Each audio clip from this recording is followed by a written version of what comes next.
Luke records in his gospel a really powerful verse. It says this in chapter 9, verse 51 of the Gospel of Luke.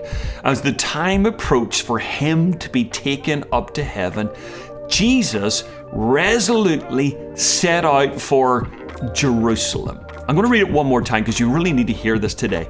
As the time approached for him to be taken up to heaven, Jesus resolutely set out for Jerusalem. If you want to follow Jesus, you need to have two things, because these two things Jesus had. He lived his life by a watch. It says that when the time came, it's very interesting that for him to be taken up to heaven, for him to go to the cross, for him to make the sacrifice, he knew the right time. Read the Gospel of John quickly and you're going to see that the word time or timing is populated all the time by John in his Gospel. Jesus knew the right time. In John chapter 7, his brother said to him, almost in a sarcastic way, or is it, are you not going to go up to the temple now and do your thing and be part of the festival? And he thought, you know what? My time isn't just right at this moment in time. He knew his time.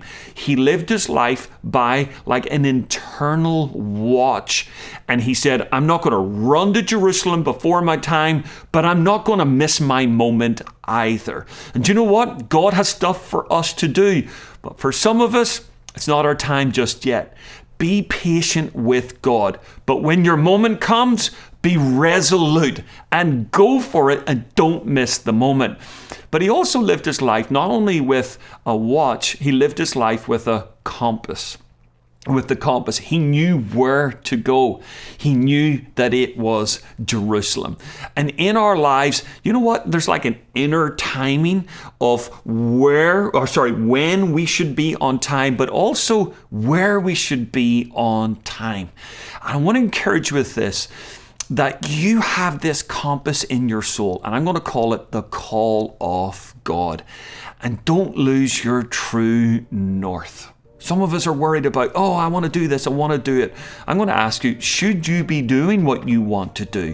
What is your true north in life? What has God called you to do? Do you know what? That he hasn't called your brother, your sister, your neighbor, your work colleague to do, your good Christian friend. They're not meant to do it. God has called you to do that. So today, no matter what you're doing, don't miss your moment and don't miss your calling.